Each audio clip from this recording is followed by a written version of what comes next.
محرم الحرمین شریف کا چاند نظر آتے ہی پوری دنیا میں ہر طرف ذکر حسین رضی اللہ تعالی عنہ کی شان میں محفلیں منعقد ہوتی ہے اور ہر طرف یا حسین کے ذکر سے محفلیں گونجتی ہے۔ آج کی یہ محفل امام علی مقام رضی اللہ تعالیٰ عنہ کی شان میں منعقد کی گئی ہے۔ اللہ کی بارگاہ میں دعا ہے کہ پروردگارہ اس بانیان محفل، منتظمین محفل اور حاضرین محفل کی حاضری کو قبول فرمائے آمین۔ اور ہم سب کی کل جائز تمنا کو امام علی مقام کے صدقے میں پوری فرمائے اور صحیح معنوں میں ہم کو حسینی بنا دے آمین۔ حضرات گرامی، دین کے معاملے میں دو قسم کی ڈگری دیکھی گئی، ایک عالم کے عمل کے طور پر اور ایک عبادت کے طور بنیاد پر۔ یہ دین کے معاملے میں علم اور عمل کی بنیاد پر مختلف ڈگری انسان حاصل کرتا ہے، لیکن ہم نے یہ کبھی نہیں دیکھا کہ کسی کو یہ ڈگری ملی ہو کہ وہ جنتی ہے۔ انسان کے نام کے آگے جنتی یا نام کے پیچھے جنتی کی ڈگری ہم کبھی دیکھنے کو نہیں آئی اور کبھی دے بھی نہیں سکتے۔ کیوں نہیں دے سکتے؟ کیونکہ جنت یا جہنم کا فیصلہ کل قیامت کے دن ہوگا۔ جنتی ہے یا دوزخی ہے، آپ کوئی بھی ڈگری لے لو، اسے ہر کوئی ڈگری علم عمل کی حیثیت سے انسان اس کو دیتا ہے، لیکن ایک ہی شخصیت ایسی ہے کہ جب وہ دنیا میں تشریف لائے، امام حسنین کریمین میرے آقا نے پہلے فرمایا کہ یہ جنتی نوجوانوں کا سردار ہے۔ پہلے جنتی کی ڈگری میرے آقا نے دی، بعد میں آپ کا نام امام حسین رکھا گیا۔ پہلے جنتی کی ڈگری ملی کہ یہ جنتی نوجوانوں کا سردار ہے، بعد میں حسین نام رکھا گیا۔ اب آپ کو میں فرق بتاتا چلوں کہ جنتی اور جنتی سردار میں کیا فرق ہے۔ سردار کہتے ہیں صدر کو، جنتی ہونا الگ ہے اور جنتی سردار ہونا الگ ہے۔ میرے آقا کا دریائے کرم جوش میں تھا۔ اللہ کے رسول صلی اللہ تعالی علیہ وآلہ وسلم نے فرمایا کہ ابو بکر تم جنتی، اے عمر تم جنتی، اے عثمان تم جنتی، علی تم جنتی، اے سعد بن ابی وقاص تم جنتی، اے طلحہ تم جنتی، فاطمہ تم جنتی۔ میرے آقا صحابہ نہ رسول کو جنت کا پروانہ دے رہے ہیں۔ ارے آج نبی کی شان میں گستاخی کرنے والے پٹھے کو بلاؤ، کہو کسی کو جنتی کی ڈگری دے کے تو دیکھ، جو نبی کو معاذ اللہ اپنے جیسا کہتا ہے۔ نعوذ باللہ وہ کسی کو جنتی کا سرٹیفکیٹ دے کے تو دیکھ۔ ارے تیرے داماد کو بلا، جنتی کی سرٹیفکیٹ تو بہت دور کی بات ہے، اپنا گھر دے کے بتا۔ لیکن میرے آقا مختار کل ہے، جسے چاہے جنتی کا سرٹیفکیٹ دے دے۔ میرے آقا کا دریائے کرم جوش میں تھا، سب کو جنتی کا پروانہ دے رہے ہیں، لیکن جب فاطمہ کے لال کی باری آئی،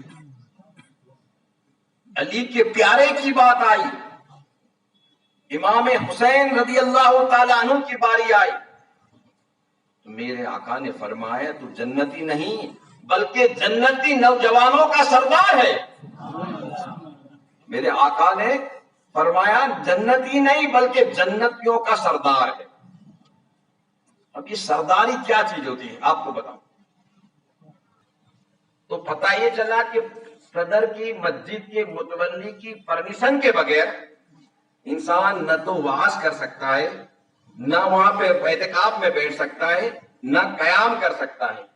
جب دنیا کے مسجد کا ایک رول ہے کہ اس کی پرمیشن کے بغیر نہیں کر سکتا، کیوں کہ وہ مسجد کا صدر ہے۔ تو میرے امام تو جنتی نوجوانوں کے صدر ہے، ان کی اجازت کے بغیر، ان کی پرمیشن کے بغیر جنت میں کون جا سکتا ہے؟ اگر جنت میں جانا ہے تو میرے امام کی پرمیشن لینی پڑے گی، ان کی اجازت لینی پڑے گی، جس کو میرے امام کہیں گے وہ جنت میں جائے گا۔ اور میرے امام کس کو پرمیشن دیں گے؟ کربلا کا فلسفہ کیا ہے میں آپ کو بتا دوں۔ میرے امام پرمیشن کس کو دیں گے؟ امام نے یزید سے جنگ کیوں کی؟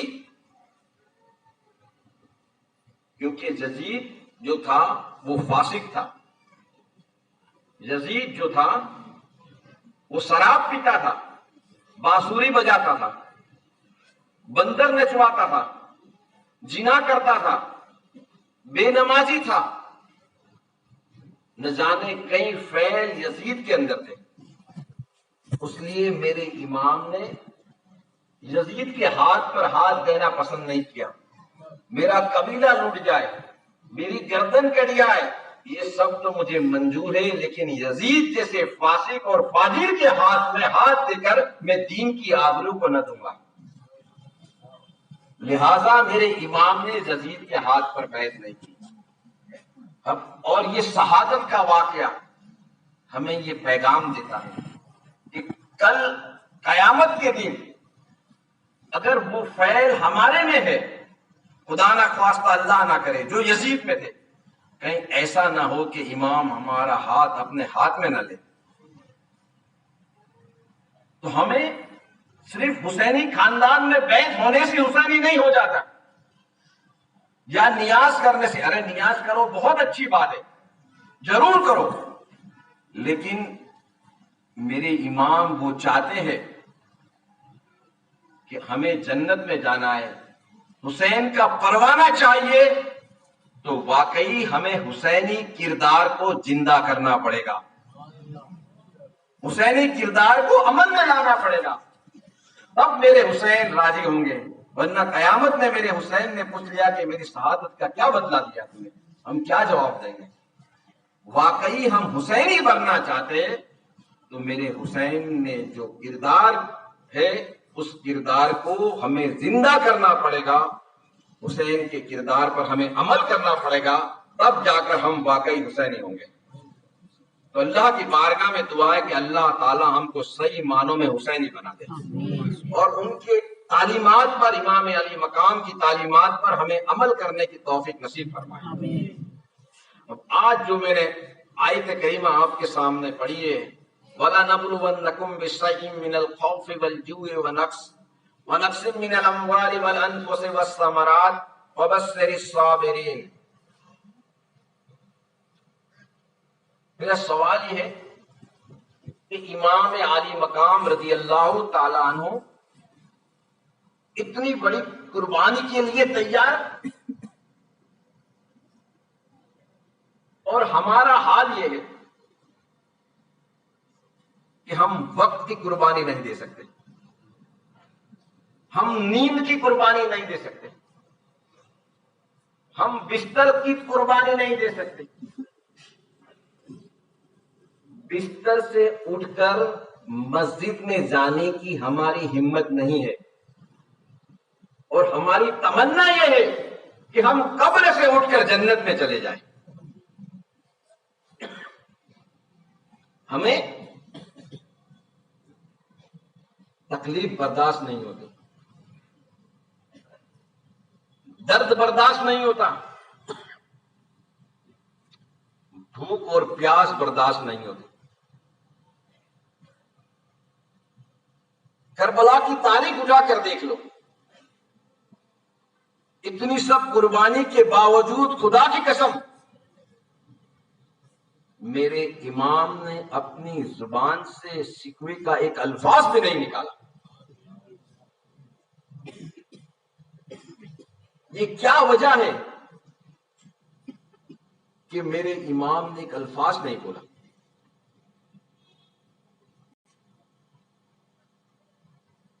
سب سے بڑی وجہ یہ ہے کہ ہم نے کلام پاک سے اپنے تعلق کو ختم کر دیا ہے،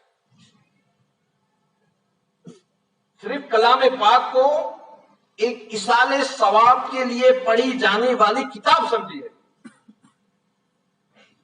اور میرے امام کی زندگی دیکھو، میرے امام حسین رضی اللہ تعالیٰ عنہ کلام پاک کے ایک ایک حرف، ایک ایک مطالب، اس کے معنی، مفہوم اور گہرائی کے ساتھ میرے امام کلام پاک کے حرف، اس کے معنی، اس کے گہرائی کے ساتھ جانتے تھے، اور میرے امام جانتے تھے کہ کلام پاک وہ عمل کرنے والی کتاب ہے۔ لیکن آج ہم نے اس کو ثواب جاریہ کے لیے بنا لیا ہے۔ آئیے میں آپ کو بتاؤں کلام پاک اور امام حسین، اس موضوع پر شاید آپ کی توجہ شاید ہی کسی کی گئی ہوگی، اس موضوع پر لے جانا چاہتا ہوں آپ کو میں کہ اللہ کلام پاک میں ارشاد فرماتا ہے وَلَنَبْلُوَنَّكُمْ، اللہ فرماتا ہے ہم تمہیں ضرور آزمائیں گے، ضرور آزمائیں گے۔ ہر ایک کے ساتھ جو دنیا میں پیدا ہوا ہر ایک کی آزمائش ہونی ہے۔ اور وہ فرماتا ہے، اللہ فرماتا ہے ان اللہ لا تخلف المیعاد، بے شک تو اپنے وعدے کے خلاف نہیں کرتا۔ جب میرے رب نے فرما دیا کہ ہم تمہیں ضرور آزمائیں گے تو یقیناً ہماری آزمائش ہونی ہے، اور جیسی ڈگری ہوتی ہے ویسی آزمائش ہوتی ہے۔ ISI کی ڈگری ہو تو اسے 12ویں کا پیپر نہیں آئے گا، ISI کا پیپر آئے گا۔ اور میرے امام نے جو امتحان دیا وہ ISI اس کے آگے کیا حیثیت رکھتا ہے؟ جنتی جوانوں کے سردار ہے میرے امام۔ تو جیسا ڈگری ہوگی ویسی آزمائش ہوگی۔ اللہ کے رسول صلی اللہ تعالی علیہ وآلہ وسلم فرماتے ہیں کہ دین کے معاملے میں مجھے سب سے زیادہ آزمایا گیا کہ ایوب علیہ السلام نے زمین کو ٹھوکر ماری، زمین سے پانی نکلا۔ اسماعیل علیہ السلام نے ایڑیاں رگڑی، زمزم شریف نکلا۔ موسیٰ نے عصا مار دیا، پانی کے چشمے جاری ہو گئے۔ اور امام حسین کو میدان کربلا میں تکلیف کیوں پانے کی؟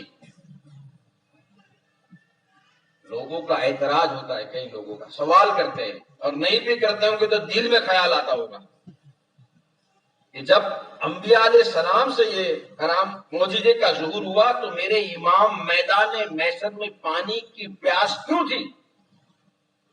سن لو کہ میرے امام کربلا کے میدان میں اپنا اختیار بتانے کے لیے نہیں گئے تھے، اپنی کرامت بتانے کے لیے نہیں گئے تھے، بلکہ دین حق پر استقامت دکھانے کے لیے گئے تھے۔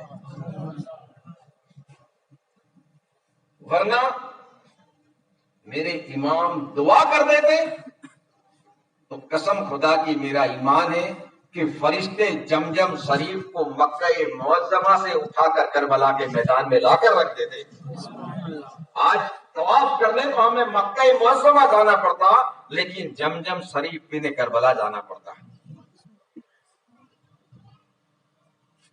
اور جب امام علی مقام کا بچپن آئے، ایک عربی آیا، ایک ہرنی کو لے کر آیا، اور ہرنی لا کر اللہ کے رسول صلی اللہ تعالی علیہ وسلم کی بارگاہ میں پیش کی۔ میرے آقا نے وہ ہرنی کے چھوٹے سے بچے کو لیا، اور لینے کے بعد امام حسن مجتبی وہاں سے گزرے۔ آقا نے امام حسن مجتبی کو بلایا کہ بیٹا یہ ہرنی کا بچہ لے جاؤ اور کھیلو۔ امام علی مقام امام حسن مجتبی گھر گئے اور اس بچے سے کھیلنے لگے۔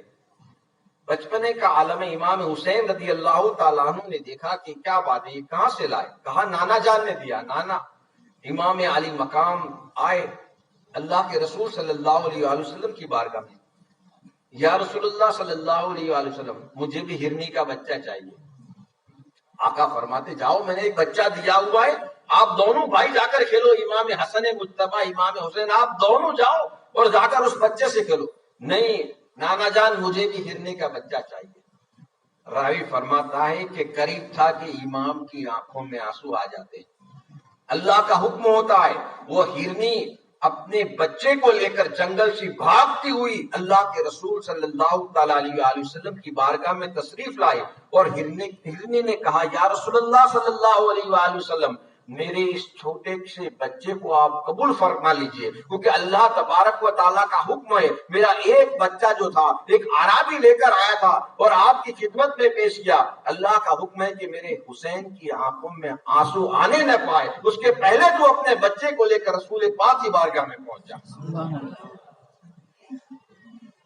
آقا حسین کی آنکھوں میں آنسو نہ آئے، اللہ کو گوارا نہیں، ناز برداری کی جا رہی ہے، تو نہر فرات کی کیا طاقت کہ میرے امام پر بند ہو جائے۔ ارے میرے امام کل بھی صاحب اختیار تھے، آج بھی صاحب اختیار ہے، اور صبح قیامت تک صاحب اختیار رہیں گے۔ ایک جنات کا سردار آیا، اس کا نام جعفر تھا، کہا کہ یا امام حسین علیہ السلام میں آپ کے ابا مولائے کائنات کا مرید ہوں، اگر آپ اجازت دے دے تو میں ان یزیدی لشکر کو کچل کے رکھ دوں۔ میرے امام نے فرمایا کہ میں اپنی کرامت بتانے کے لیے نہیں آیا، میں دین حق پر استقامت دکھانے کے لیے آیا ہوں۔ میرے امام نے کرامت نہیں دکھائی بلکہ اللہ کی رضا میں راضی رہے، اور میرے امام نے ایڑیا نہیں رگڑی، اگر ایڑیا رگڑی ہوتی یقیناً پانی کے چشمے جاری ہو جاتے۔ تو پہلا جو امتحان ہوگا وَلَنَبْلُوَنَّكُمْ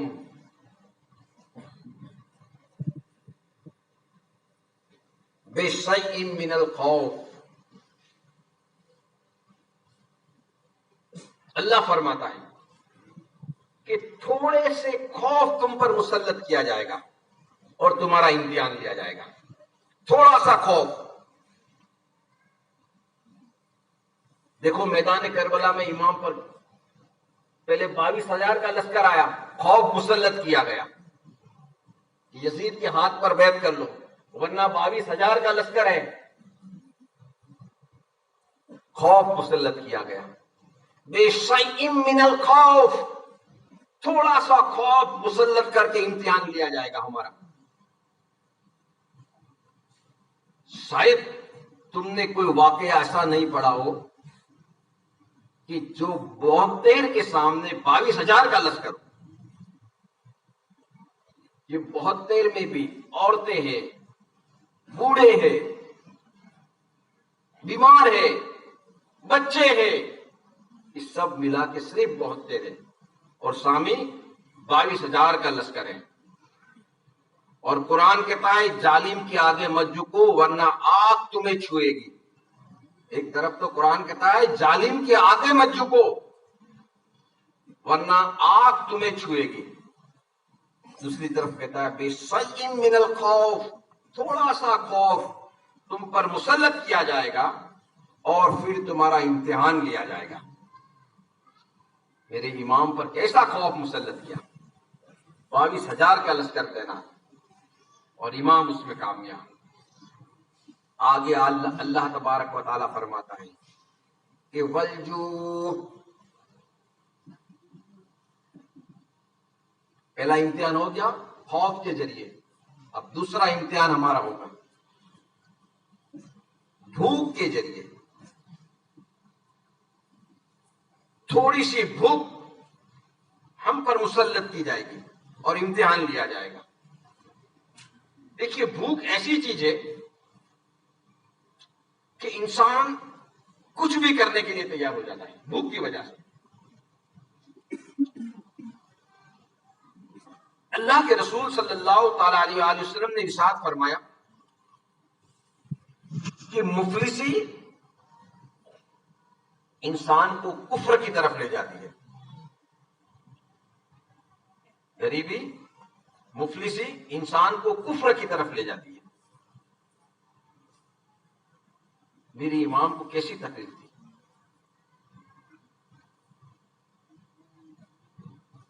تو امام حسین رضی اللہ تعالیٰ عنہ اتنی تکلیف کے باوجود امام حسین رضی اللہ تعالیٰ عنہ کو یہ ذکر ان کا اللہ تبارک و تعالیٰ نے اس لیے زندہ رکھا ہے ہمارے سامنے کہ جب جب بھی ہمارا امتحان لیا جائے، ہم پہ تکلیفیں پڑے، تو حسین کی زندگی ہمارے لیے آئیڈیل ہو، وہ آئیڈیل بن کر ہمارے سامنے آئے اور ہم اسے امتحان اس کو دیکھیں. اور کچھ آگے بڑھ کر کہوں کہ بھوک کی وجہ سے امام حسین رضی اللہ تعالی عنہ کی ایمان کو کون تکلیف پہنچا سکتا ہے، اس کی مجال. کیونکہ وہ گھرانہ وہ ہے کہ جو خود تو بھوکا رہتا ہے اور لوگوں کو کھانا کھلاتا ہے. کہ جب بچہ تولد ہونے کا ہوتا ہے تو آج بھی میرے پاس ایک محترمہ آئی، بولے کھجور چاپ سے دیجیے. آپ نے دیکھا ہوگا کہ آپ کھجور لے کر سادات کے پاس، پیر کے پاس یا باعمل عالم کے پاس جاتے ہوں گے. جب آپ کے گھر میں بچے کی پیدائش ہونے کی ہوتی ہے جاتے ہو نہیں؟ کیوں کہ وہ اللہ والا، وہ سید سادات یا پیر، کہ وہ اپنے زبان سے اس کھجور کو چاپ لے اور ہمارا بچہ جب دنیا میں آئے تو اسے سب سے پہلے اس سادات نے، اس پیر نے چابی ہوئی کھجور کے ذریعے اسے گھونٹی پلائی جائے. کرتے ہو نہیں؟ سب کا یہ طریقہ ہے، ہمارا آج بھی یہ طریقہ ہے. جب میرے امام حسین رضی اللہ تعالی عنہ دنیا میں تشریف لائے اور تشریف لانے کے بعد سب سے پہلے گھونٹی کے طور پر اللہ کے رسول صلی اللہ تعالی علیہ وآلہ وسلم ساقی کوثر نے اپنی زبان مبارک امام حسین رضی اللہ تعالی عنہ کے منہ میں گھونٹی کے طور پر دی. ارے جس کو گھونٹی اللہ کے رسول صلی اللہ تعالی علیہ وسلم نے پلائی ہو، ساقی کوثر نے جس کو گھونٹی دی ہو، اپنی زبان مبارک دنیا میں پیدا ہوتے ہی اپنی زبان مبارک جس کی زبان میں رکھی ہو، اب اسے کیا بھوک، کیا پیاس، کیا امتحان. گھونٹی میں آقا نے پلائی ہے. تو دوسرا جو امتحان ہوگا والجوع، تھوڑی سی بھوک کے ذریعے امتحان لیا جائے گا، تھوڑی دیر کے لیے بھوک مسلط کی جائے گی. اور پھر آگے تیسرا امتحان ہوگا وَنَقْسِم مِّنَ الْأَمْوَالِ، تھوڑا سا مال کے ذریعے، تھوڑا سا مال کے نقصان کے ذریعے امتحان لیا جائے گا. قرآن کہتا ہے تمہاری اولاد، تمہارا مال اور تمہاری اولاد یہ تمہاری آزمائش ہے. یہ آزمائش ہے. تمہارا مال اور تمہاری اولاد یہ آزمائش ہے. آج لوگ چند ٹکے کے فائدے کے لیے کیا سے کیا کر دیتے ہیں، جائز ناجائز حلال حرام کسی چیز کی فرق نہیں، بس مال آ جائے. مالدار ہے تو سلام کرو، السلام علیکم. مالدار ہے تو تھوڑے سے فائدے کے لیے. جبکہ یزید نے کہا تھا امام عالی مقام کو، امام حسین رضی اللہ تعالیٰ عنہ کو، کہ آپ بیعت کر لیجئے، جو چاہو گے وہ آپ کی قدموں میں رکھ دیا جائے گا. لیکن میرے امام کا جواب ہر بار یہی تھا کہ میرا قبیلہ لوٹ جائے، میری گردن کٹ جائے، یہ سب کچھ میرے لیے آسان ہے، لیکن یزید جیسے فاسق اور فاجر کے ہاتھ میں اپنا ہاتھ دے کر دین کی آبرو کو نہ دوں گا. میرے آقا نے، امام عالی مقام نے دنیا کی دولت تو نہیں لی. ارے آج دولت ہوتی ہے، اسلحہ ہوتا ہے، باڈی گارڈ ہوتا ہے، اس کے باوجود انسان ٹینشن میں ہوتا ہے کوئی حملہ نہ کر دے. سیکیورٹی ہوتی ہے، باڈی گارڈ ہوتے ہیں، اور انسان ادھر ادھر دیکھتا ہوا چلتا ہے.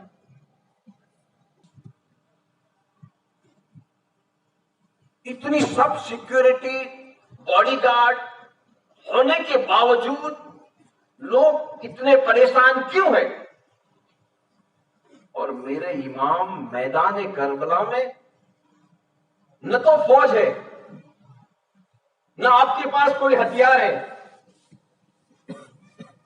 اس کے باوجود آپ بے خوف کیوں ہیں؟ کیوں ہے بے خوف؟ آپ عقل سے سوچیں گے تو آپ کو جواب نہیں ملے گا. قرآن سے پوچھو. اتنی فیسلٹی کے باوجود انسان ٹینشن میں ہے، اور میرا امام میدان کربلا میں اتنا بڑا لشکر ہے، بھوک اور پیاس ہے، اس کے باوجود بے خوف.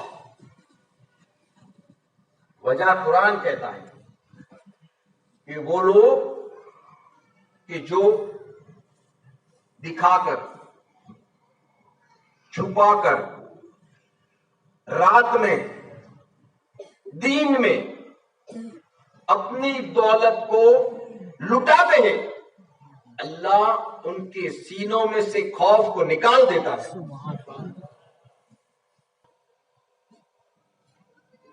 دل میں خیال آیا کہ کیا وجہ ہے کہ خوف نکال دیتا ہے؟ وجہ یہ ہے کہ جس کے اوپر وہ دولت کو لٹاتا ہے اس کی دعائیں اس کے ساتھ رہتی ہیں. امام علی مقام رضی اللہ تعالیٰ عنہ ایک مرتبہ آپ جا رہے تھے، کچھ غریب لوگ تھے اور وہ لوگ کھانے کے لیے بیٹھے تھے. ان لوگوں نے امام حسین رضی اللہ تعالیٰ عنہ کو کھانے کے لیے مدعو کیا گیا. امام حسین رضی اللہ تعالیٰ عنہ آئے، آپ نے کھانا تناول فرمایا، اور ان لوگوں نے جب کھانا کھا لیا تو اس کے بعد انہوں نے کہا کہ حضور، یہ دسترخوان جو تھا وہ آپ کے لائق نہیں تھا، لیکن ہماری تمنا یہ تھی کہ آپ کچھ کھانا ہمارے میں سے تناول فرما لیں. میری امام کا جواب دیکھو. امام حسین رضی اللہ تعالیٰ عنہ فرماتے ہیں کہ میں دراصل تمہارے دل کو خوش کرنے کے لیے کھانے کے لیے بیٹھا تھا، بس انہیں خوشی مل جائے اس کے لیے کھانے کے لیے بیٹھا. آیت کریمہ اللہ تبارک و تعالیٰ ارشاد فرماتا ہے کہ وہ لوگ جو اللہ کی ہدایت پہ پیروی کرتے ہیں، اللہ کی ہدایت پہ پیروی کرتے ہیں، اللہ ان کے سینے سے خوف کو نکال دیتا ہے. اور آگے قرآن کہتا ہے وَأَنفُسُ وَالثَّمَرَاتِ، وہ انفسوں سے مراد جان کی قربانی ہے،